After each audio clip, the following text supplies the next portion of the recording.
Wow. Hello, Utah.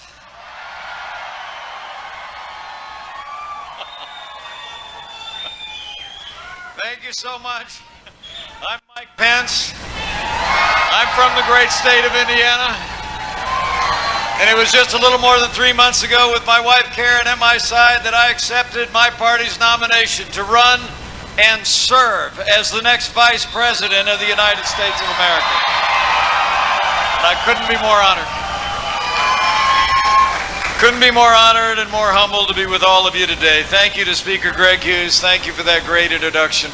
Greg knows me well enough to know that the introduction I actually prefer. It's pretty short. I'm a Christian, a conservative, and a Republican in that order. I appreciate Greg Hughes. I appreciate his values. Give a round of applause to Congressman Raul Labrador from the great state of Idaho, who's with us today. It is amazing to think as we stand here today, just however you reckon it, about 13 days short of a great victory all across the state of Utah and a victory all across the United States of America. Wow. You know, I got to tell you, I joined this campaign in a heartbeat. You have nominated a man for president who never quits, who never backs down. He is a fighter. He is a winner. And until not too long ago, it seemed like he was out there fighting all on his own. But now this movement is coming together. Utah is coming together. America's coming together. We're going to make Donald Trump the next president of the United States of America.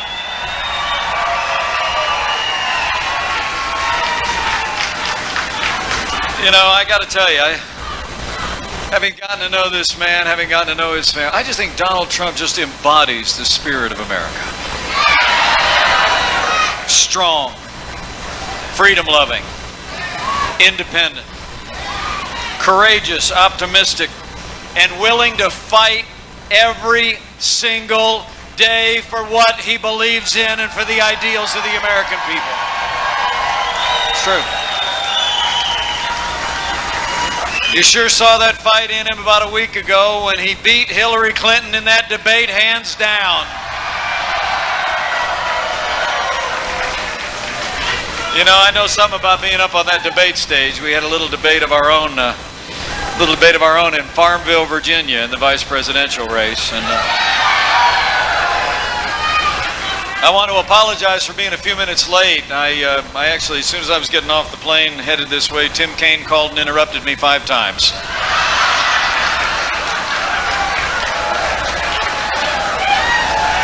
You know, some people think I won that debate over in Farmville, Virginia, and I'm very humbled by that. Thank you.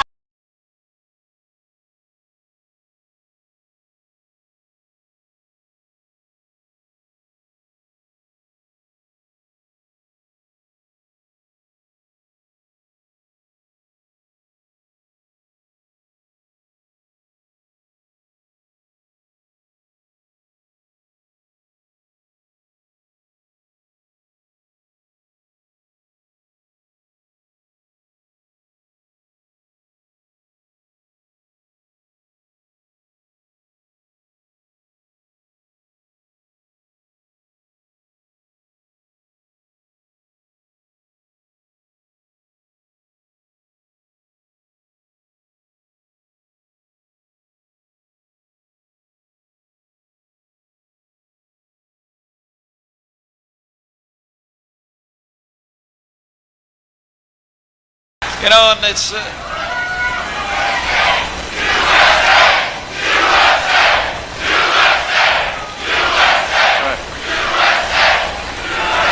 know, and it's not like it's exactly a fair fight out there. You know what I'm saying? It's kind of 2-on-1. You know, I get up every morning. I got to turn on the television with a stick. You know, I don't even know what's going to be there. I mean, many in the national media get up every day and they do half of Hillary Clinton's work for her. But the amazing thing is Donald Trump is still winning hearts and minds every day. and he's going to win all the way to the Oval Office. I mean, it really is incredible. I mean, the latest thing you get this weekend is you get the national media and Hillary Clinton and their campaign are all trying to project this thing that this campaign's all rolled up. Are you reading that kind of stuff? This air of inevitability, right? Well, let me tell you, Utah, don't buy it. Don't be fooled.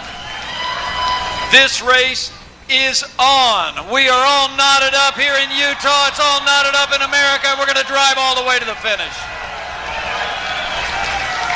You know, she may have the media, the money, and the special interests on her side. But Donald Trump and I have got to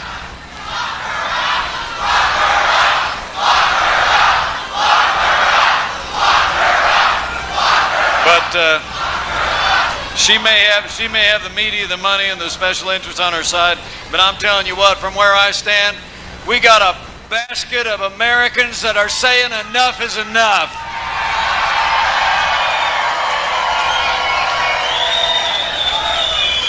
And you know, they're especially saying enough is enough on that fast and loose ethics that always accompanies the Clintons. You know what I'm talking about? I mean, it really is amazing to think that while she was, stay with me on this, while she was Secretary of State in charge of all of our foreign policy, she had a private family foundation that took millions of dollars from foreign governments. You with me? And then in between those two things, she had a private server to keep those emails of what was going on there apparently out of the public reach. And then when it was found out she had a private server, she used high technology and hammers to try and get rid of those emails. But you know, truth is a force of nature, and the truth's been coming out, right?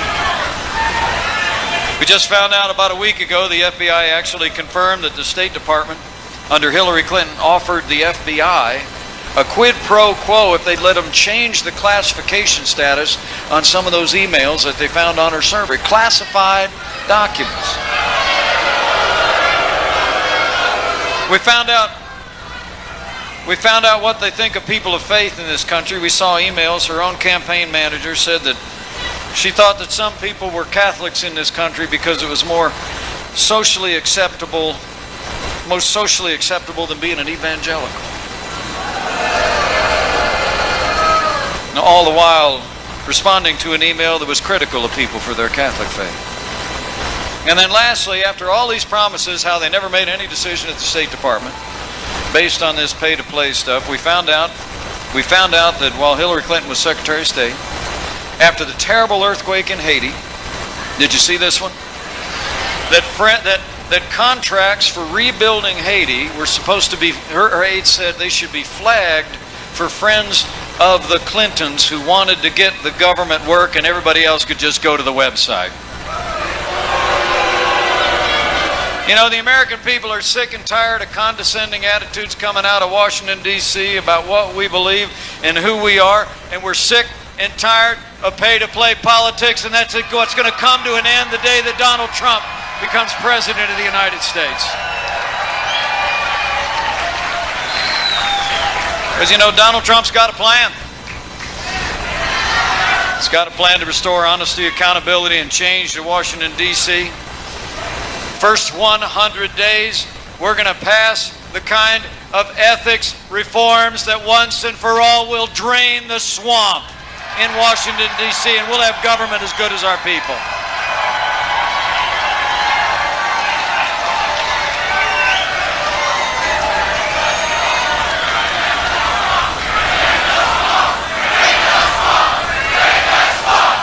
We're going to do it.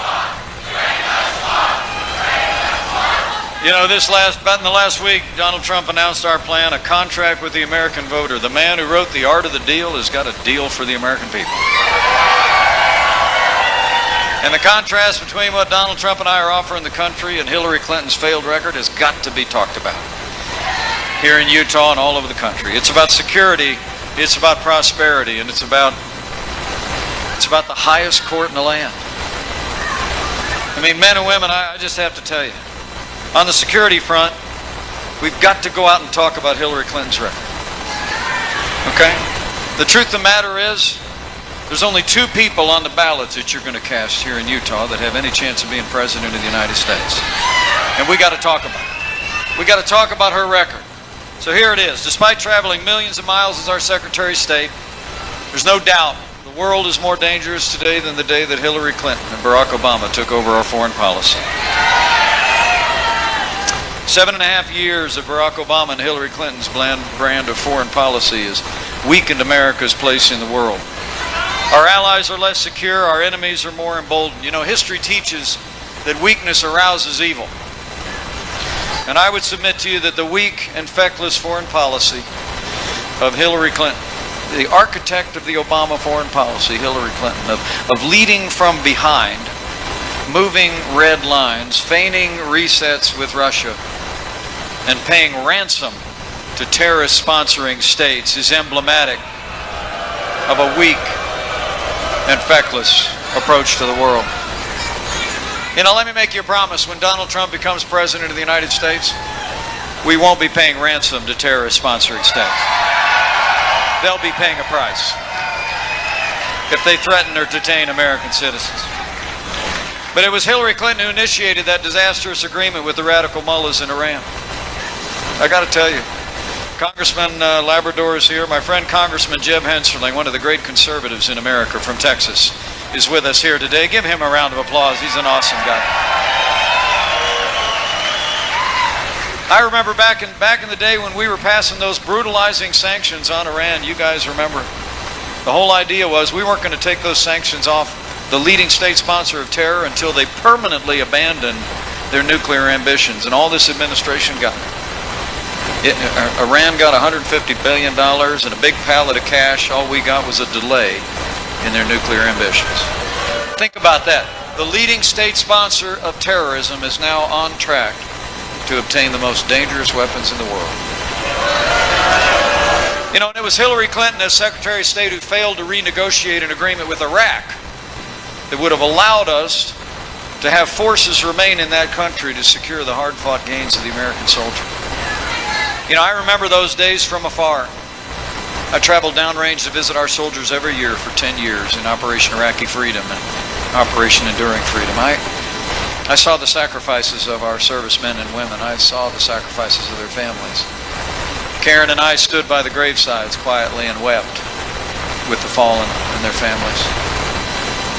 It's important for us to remember that by the end of 2008, through great sacrifice and hard-fought gains, the American soldier won the peace in Iraq, and the stability of that nation was secured. It was done.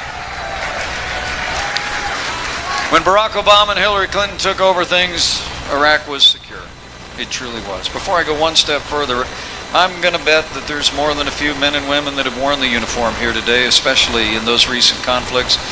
Would you mind just raising your hand in the air so we could show the proper appreciation?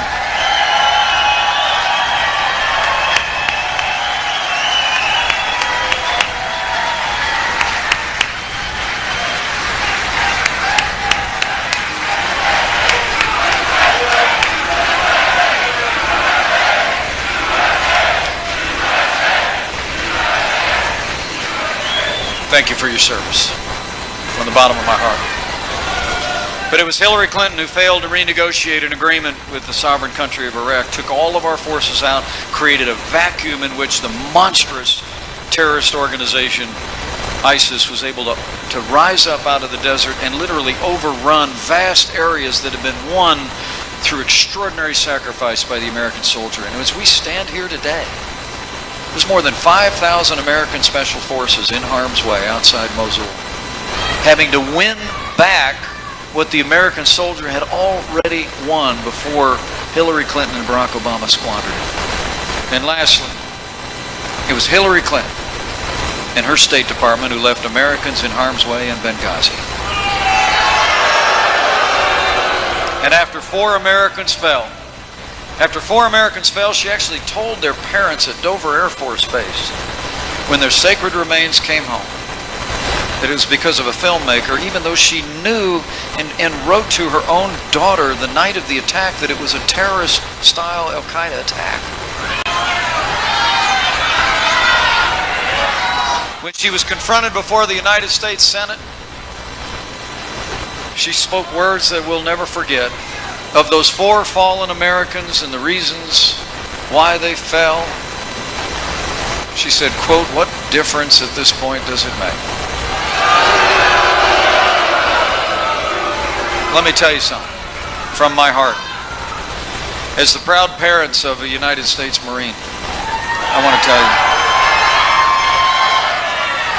anybody who said that, anybody who did that, should be disqualified from ever serving as Commander-in-Chief of the Armed Forces of the United States of America. You don't leave Americans in harm's way. And then you don't say, what difference does it make when they fall? This administration has failed in its test of leadership and failed with regard to our military. We have the smallest army, standing army, since 1940. The average age of our aircraft in the Air Force today is older than the pilots that we trained to fly. And today, we have the smallest number of ships in the United States Navy since 1916. Men and women of Utah, we cannot have 4 more years apologizing to our enemies, abandoning our friends, and neglecting the arsenal of democracy. For America to be safe, for the world to be safe, America needs to be strong, and Donald Trump will lead on the world stage with American strength. We will rebuild our military. We will restore the arsenal of democracy. We will give our soldiers, sailors, airmen, and Marines the resources and training they need, and they will hunt down and destroy ISIS at its source and every terrorist organization that threatens our peace. You know, that's probably why Donald Trump has been endorsed by more than 200 retired admirals and generals, including 20 Medal of Honor winners, to be the next Commander-in-Chief of the armed forces of this nation. But it's not just security abroad. It's about safety at home. And truthfully, we live in a very challenging time for men and women who wear the uniform of law enforcement. I don't know about the rest of you, but it seems, my uncle was a cop. He was one of my heroes growing up.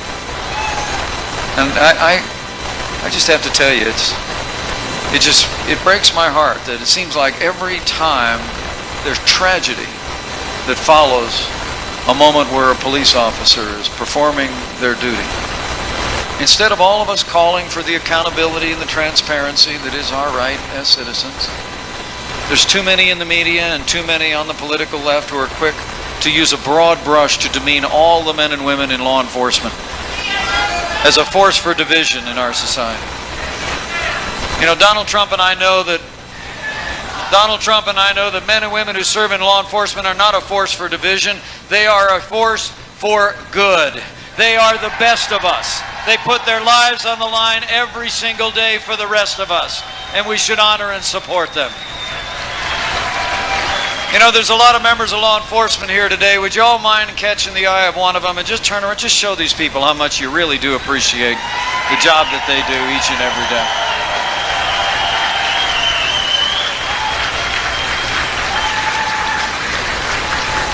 As the Chief Law Enforcement Officer of the United States of America, I promise you, a President Donald Trump will stand by the men and women in law enforcement at every level. We will provide them with the resources and the training they need to protect our families and come home safe to theirs, and we will restore law and order to every city and every community in the land.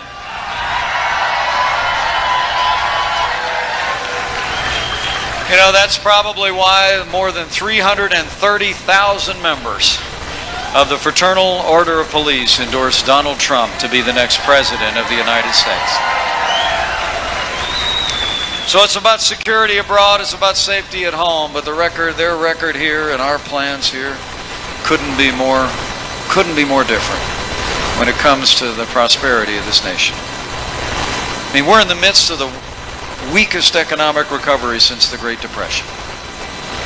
I mean, listen to these numbers today. I mean, I know things are good here in Utah. You've had strong leadership here in Utah. Low taxes, sensible regulation. The truth of the matter is, I promise you that here in Utah, you know what we know in Indiana. Any progress you've made here has been in spite of what's been coming out of Washington, D.C., not because of it. Today across this country, nearly 1 in 4 Americans in their prime earning years isn't even working. Listen to this one. 1 in 5 households have no one with a job living under the same roof. 45 million Americans on food stamps, 47 million Americans living in poverty. Hillary Clinton's plan? More of the same.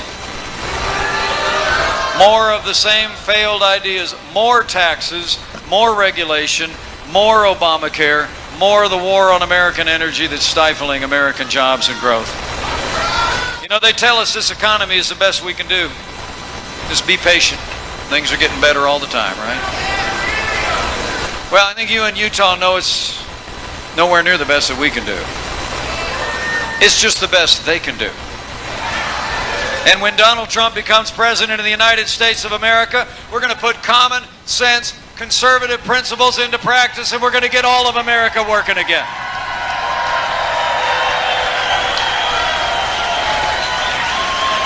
Because Donald Trump's got a plan. Donald Trump's got a plan. After we re-elect Republican majorities in the United States House and the United States Senate, we're going to roll our sleeves up in the first 100 days, and we're not going to raise taxes by $1 trillion that Hillary Clinton wants to do. We're going to cut taxes across the board for working families, small businesses, and family farms. We're going to get rid of death taxes once and for all. And we're going to lower business taxes in America so American companies can compete with companies around the world and create jobs right here. And when it comes to, there's two forms of taxation, you know. I always like to say this back in the Hoosier State. The government can take your money and spend it, or they can tell you how to spend it. That's called regulation, right? And you all know here in Utah, just like we do in Indiana, I mean, this avalanche of acronyms flowing out of Washington, D.C. is stifling growth and jobs. The EPA, the OSHA, the ABCDEFG, right? So day one of the Trump-Pence administration, Donald Trump's going to sign a moratorium on any new federal red tape. And we're going to repeal every unconstitutional Obama executive order on day one. We'll do it. Because Donald Trump and I know that trade means jobs. When Donald Trump becomes negotiator-in-chief, we're going to have trade. But once again, trade is going to mean American jobs first. And we're going to hold our trading partners accountable for the commitments that they make to our people. And lastly, Donald Trump and I are going to work with newly re-elected majorities in the House and in the Senate to pry off the back of this economy what even former President Bill Clinton called the craziest thing in the world. Did you hear about this? Literally. I was there when we were fighting against Obamacare on Capitol Hill. Jeb, you remember those days? I'll never forget Speaker Nancy Pelosi was driving that bill through, and she went to the floor one day. This is an absolute quote. I actually heard it with my own ears. Nancy Pelosi went to the floor and said, "We've got to pass this bill so we can find out what's in it." Well, we did.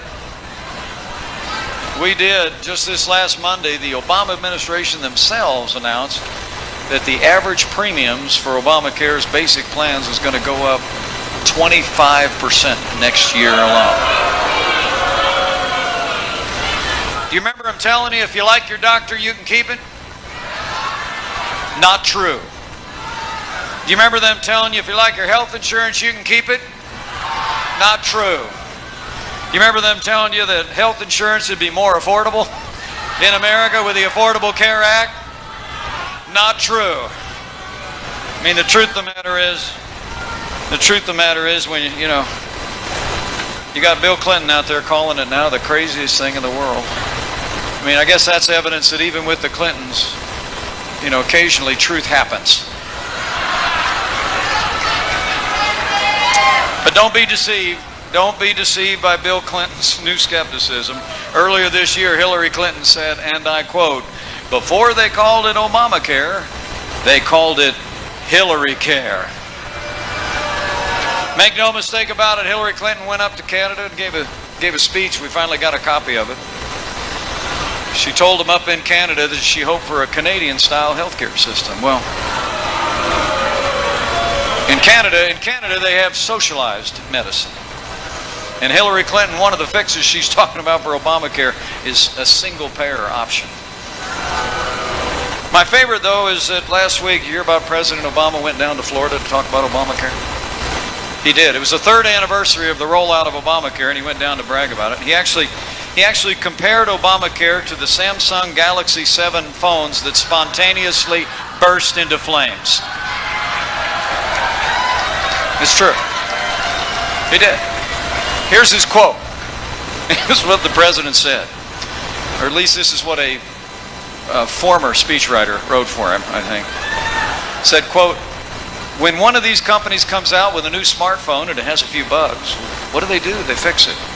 They upgrade it. Unless it catches fire, then they pull it off the market." Well, what a coincidence, Mr. President, because that's exactly what we're going to do with Obamacare. We're going to pull it off the market so it stops burning up our wallets.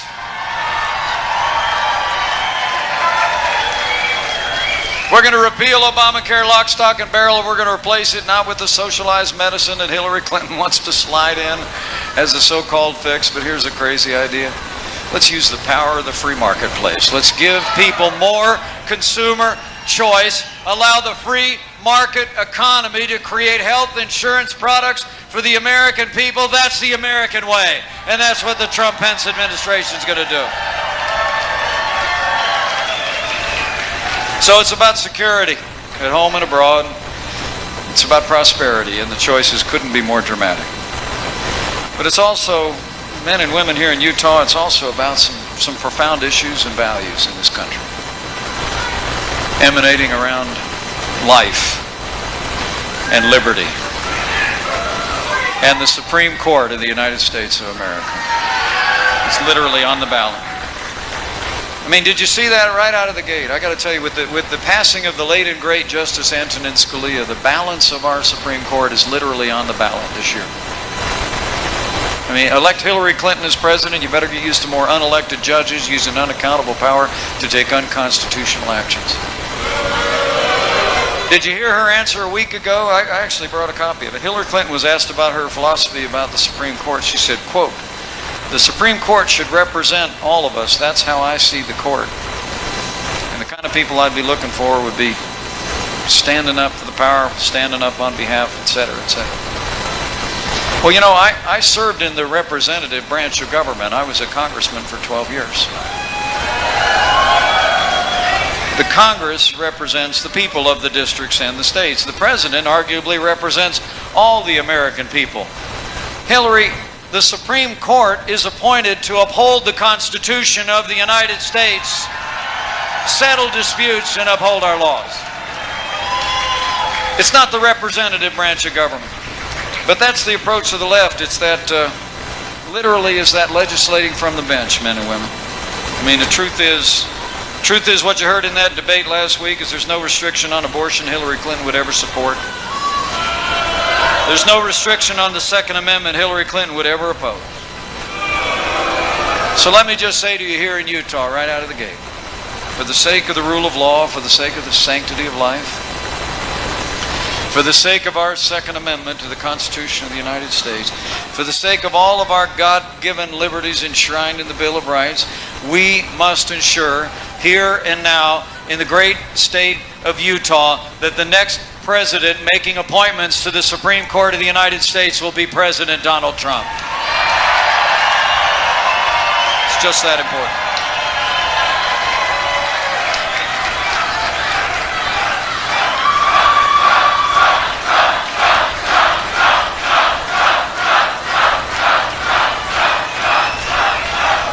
But it's not just about the court and the interpretation of the law, it's also about the laws that we enact. It's about standing for life and standing for liberty.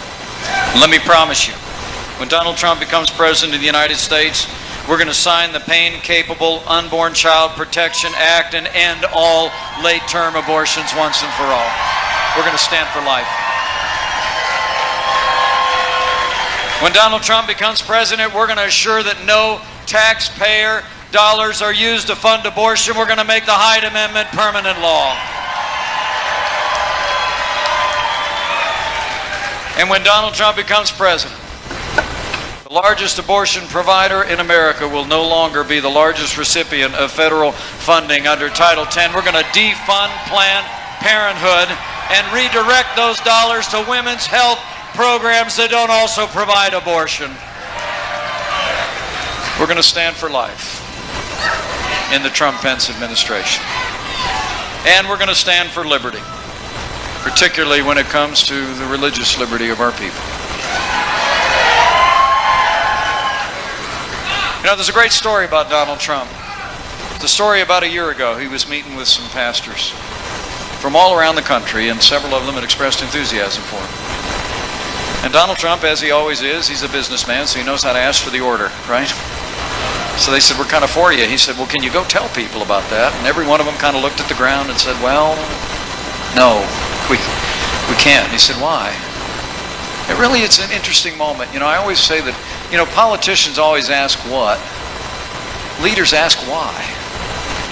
So Donald Trump asked him why, and every one of the pastors in the room said, well, since the 1950s, there's been this law on the books that essentially prohibits tax-exempt organizations, religious organizations, from ever expressing an opinion for or against in a federal campaign, or they risk losing their tax-exempt status. You know, when you think about the role of the freedom of religion in the life of this country, and here in the state of Utah, that just is where you just personify all the great values of this nation in so many ways. You think of the very founding of this nation. Some of the most fiery speeches that were given for independence in the American founding and distributed as pamphlets, history records, those were actually sermons that were given from pulpits. When you think about the way we brought slavery to an end in this country, you think of the father of Harriet Beecher Stowe. It was the voice of faith and communities of faith who condemned slavery and brought about the abolition of slavery. You think of Karen and I have stood in the very pews of Dr. Martin Luther King's church in Montgomery, Alabama. We've talked to the people who gathered there to sing and to pray and then to march. And the civil rights movement itself, buoyed up by the conscience of a nation, led by a pastor and led by people of faith. It's extraordinary. The role of people of faith in the life of this nation has moved us toward a more perfect union and can move us still. And I couldn't be more proud that because of Donald Trump's leadership, for the first time in the history of the Republican Party, the full repeal of the Johnson Amendment is included in the platform of our party. We will repeal that law and we will free up the voices of faith across America in this new administration. And America will be better, and America will be stronger for it.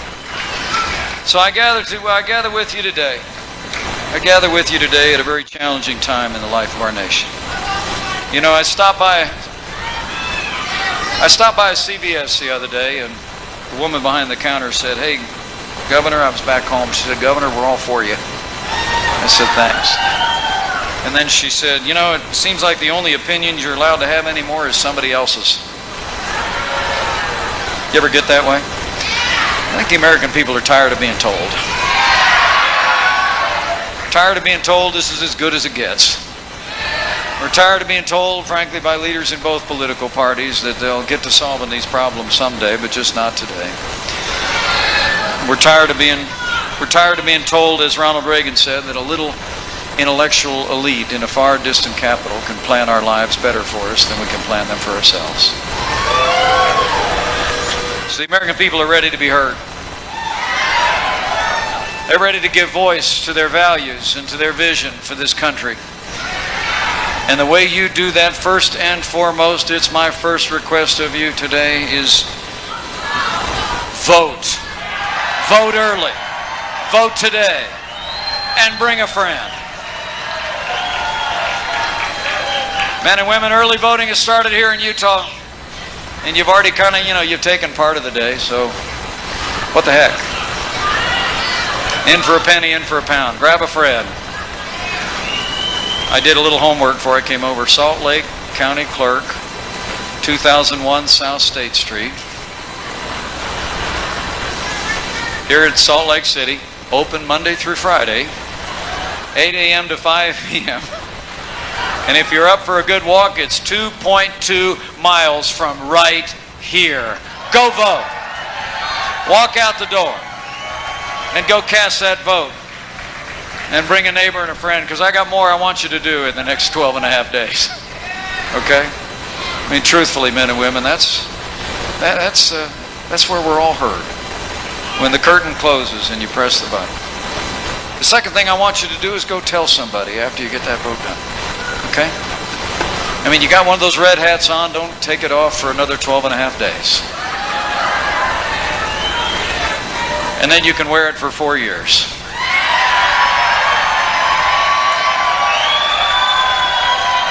But I need you to go tell somebody. It really is amazing. I started out, I said to you, since I joined this campaign, it's like it's been 2-on-1 out there, it's like your favorite team is out there playing every game on the road with a, hometown crowd and home cooking refs. I mean, it's pretty tough. But the amazing thing is we're still seeing tremendous momentum in this movement. We're seeing Donald Trump winning hearts and minds every day, and I think it's because the American people are talking to each other, and they're talking about what this election's really all about. So I need you to go tell somebody. I mean, this is the bottom line. I'll give you a couple thoughts when you go talk to your neighbors and friends. I mean, this is just change versus the status quo. I mean, Hillary Clinton's whole campaign is if you like your status quo, you can keep it. And she'll keep that promise. But there's one other way it's a little more profound than that. Maybe you could tell, say I ran into Mike down at a rally, he told me this thing. Maybe you could just tell a neighbor and a friend. So I really believe this. Sometimes back in the Hoosier State, there's not really a dime's worth of difference sometimes between the people on either side of the ballot. That never happens in Utah, I'm sure. But, sometimes you vote and you think, well, it doesn't really matter who. This isn't such a time. I mean, men and women, I got to tell you, from where I stand, this isn't even so much a choice between left and right or between Republican and Democrat. This is a choice, as Ronald Reagan said in 1964, this is a choice between up and down. Okay, you with me? I mean, this is a choice of, here's the choice. Are we going to continue to go down the hill that we've been going down to a weaker America at home and abroad, a more stifled American economy, an America walking farther away from our most cherished constitutional ideals? Or are we going to stop, plant our feet, turn around, and march back up the hill to a stronger America at home and abroad, a more prosperous America for our children and grandchildren, an America grounded in our constitutional ideals? That's the choice. And you got to go tell somebody. And some people particularly I want you to tell here in Utah. I want you to tell some of our fellow Republicans. Would you please? I mean, look, in this campaign, it really is remarkable. Donald Trump's message has won over independents around this country. Truthfully, the people tired of gridlock in Washington, D.C., tired of all the pay-to-play corruptions, independents in America are coming to this campaign. We've won over many Democrats around America, tired of the avalanche of liberal policies. They're tired of trade deals that are chasing jobs out of this country.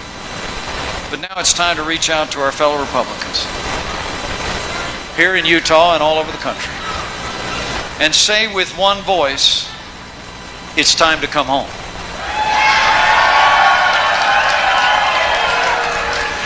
I want you to tell your Republican neighbors and friends, this is not the time to make a statement. This is our chance to make a difference.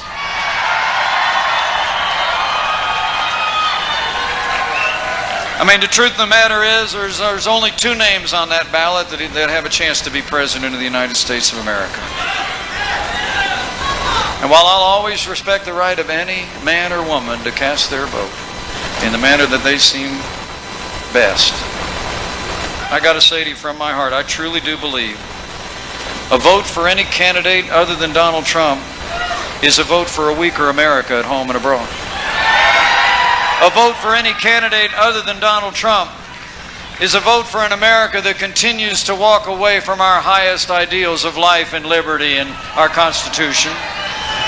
And a vote for any candidate other than Donald Trump, bottom line, is a vote to make Hillary Clinton the 45th President of the United States. It's a hard truth. So it's time to come home. It's time for Republicans to come home. Come home to vote for the Trump-Pence team. Come home to re-elect strong Republican majorities in the House and the Senate. And to all my fellow Republicans, I say it's time to come home to make sure that Hillary Clinton is never elected President of the United States of America. Okay.